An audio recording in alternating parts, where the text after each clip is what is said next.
9.4 practice problems. The combustion of ethanol is represented by the equation above, and the standard entropy and enthalpy changes for the reaction are provided.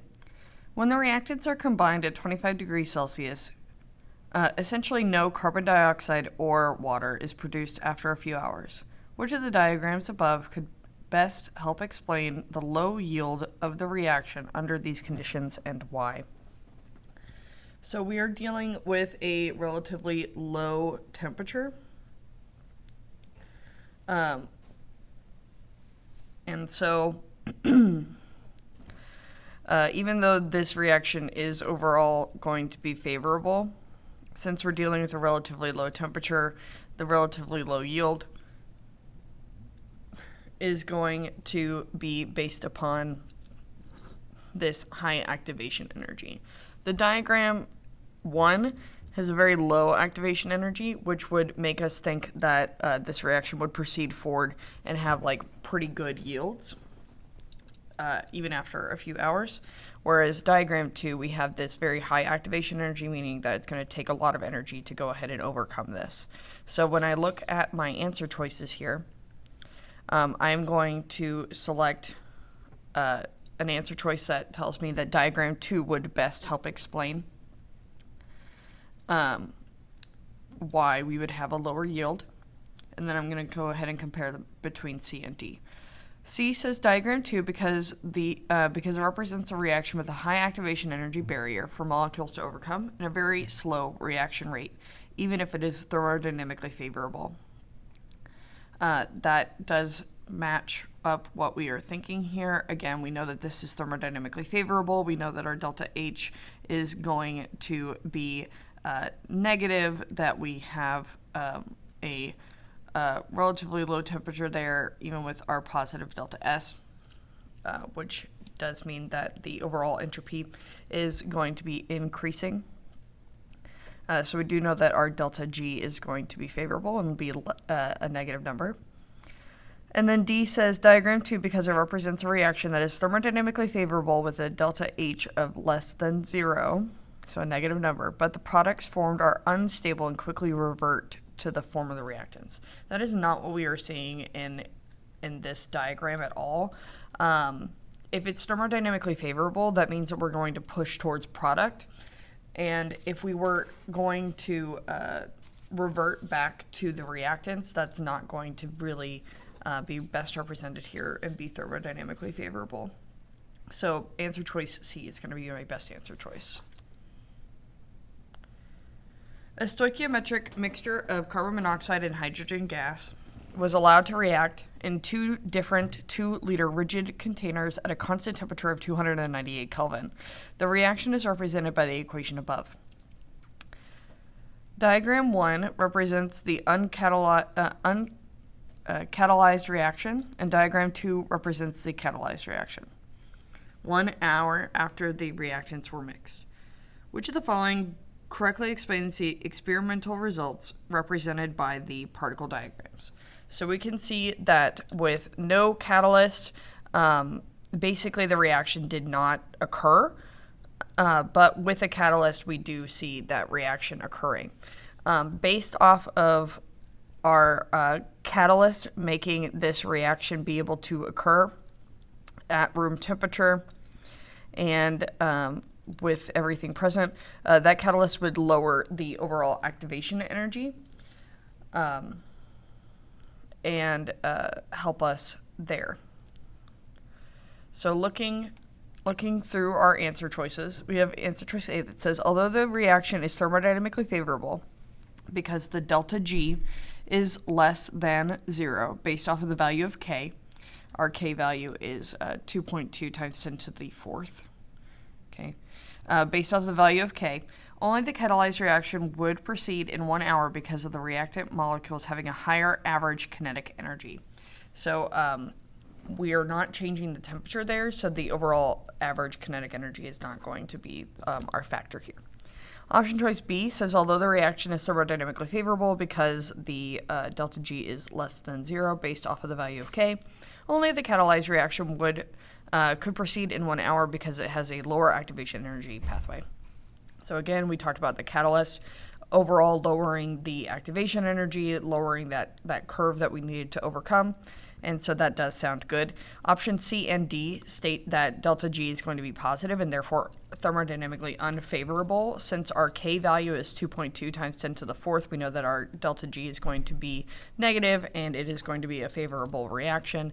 And so option choice B, which utilizes the purpose of a catalyst in its explanation, is going to be my best answer choice. The reaction of iron and oxygen to form rust is represented by the equation shown above. A student cleans 2 iron nails and places each nail in a clamped test tube. The following table gives an experimental conditions and the student's observations after 1 week at room temperature. So in test tube 1, we have dry air and we have no visible rust. In test tube 2, we have air and water, and the rust suspended in the water and on the nail. We see that the overall delta G is negative, so this is thermodynamically favorable. The student claims that the formation of the rust in test tube 2 shows that the reaction is thermodynamically favored. Which of the following justifications should the student use to explain why rust did not form in test tube 1? So overall, we do see that the reaction is going to be thermodynamically favored. But obviously it didn't proceed as quickly because that water was acting to help the rust occur faster. So we're going to look for some explanation that would include that reasoning. Option choice A says the reaction does not occur at an observable rate when water is not present because it proceeds through a mechanism of higher activation energy. So here we are saying that water is acting as a catalyst and helping to speed up this overall reaction. That does sound reasonable, but let's see if there's anything better. Option choice B says the reaction is less thermodynamically favored because the Gibbs free energy of the product is greater when water is not present. We don't have different equations here. We know that the overall delta G is going to be negative for this reaction, and so B does not make any sense.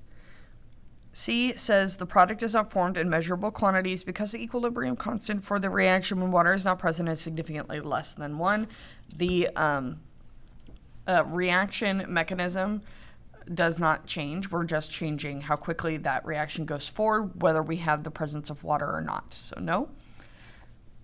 Option choice D says the rate of the reaction is much slower because oxygen molecules collide with the iron surface with less energy when water is not present. We're not changing the amount of heat or overall energy within the system.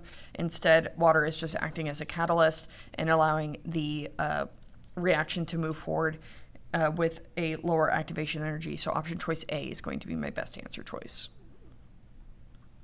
Consider the reaction represented at 298 Kelvin when equal volumes of nitrogen and hydrogen, each at 1 atmosphere, are mixed in a closed container at 298 Kelvin. No formation of ammonia is observed. Which of the following best explains the observation?